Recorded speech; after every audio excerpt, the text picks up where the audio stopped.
Don't underestimate the power of parking lots. Parking lots is actually one of my favorite assets. You know why? Because I've never had a parking lot tenant call me and complain, hey, my roof is leaking, or hey, my toilet is clogged. You know, it's just a parking lot. There is nothing can go wrong with parking lots. Most of the time it's very easy to maintain, zero maintenance property. This is my favorite type of assets. If I could change my entire portfolio to just own a bunch of parking lots across the country, that's what I would probably do.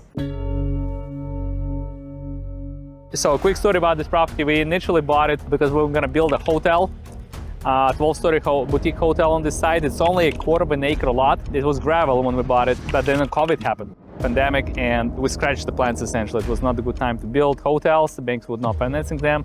Construction pricing went through the roof. We kind of just sat on the property not knowing what we're gonna do. So we decided to rent it in the meantime. It was kind of like just free parking, and then this building across the street was being built at the time. So we rented the parking lot for like $3,000 to the construction workers. I was like, oh, $3,000 is actually a lot of money. It's pretty good. It pays our taxes. It kind of pays for our carrying costs on it. It's a pretty good money. So we're kind of excited about it that we can hold on to it and having our carrying costs paid for with $3,000 a month. And then the building was built and it's like, oh geez, so now that income is gonna go away. But then what happened is this coffee shop opened across the street. So instead of renting the lot to the construction workers, we just decided to put like, hey, hourly parking sign or monthly parking, and I rent it to the people who come visit the coffee shop because there's a lot of traffic in the morning.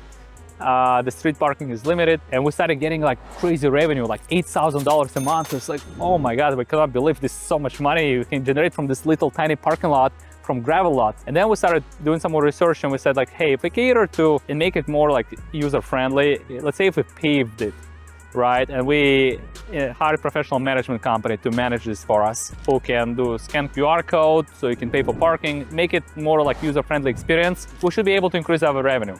So we spent like $25,000 to pave the parking lot. That's all what it cost because it's only a quarter of an acre. And believe it or not, our monthly revenue went up to over $25,000 a month. We're thinking like, forget the hotel. Why even bother to build a hotel? Let's just keep it as a parking lot. It generates $25,000 a month of cash flow that's automated. Like you don't have to manage the tenant. It's all QR codes and credit cards. It's all automated, get directly deposited to our bank account every month. So it's like, why bother building anything when we can just keep it as amenity for the nearby businesses and have them, extra parking that customers can pay for individually.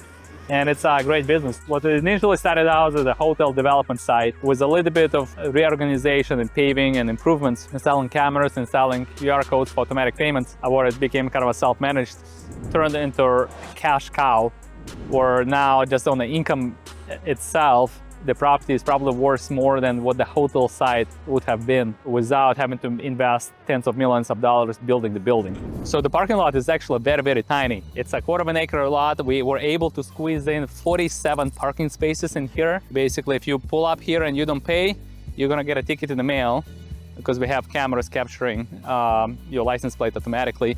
But if you pay, it's only like a couple of bucks for an hour parking. I think we maximize the number of spaces we could potentially fit in here. And eventually, I think we will redevelop it to a high-rise hotel tower.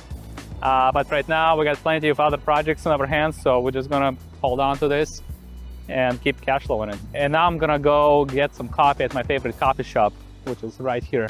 By the way, they have great crepes for breakfast for those of you who are from Raleigh. I would highly encourage. And don't forget to park in our parking lot.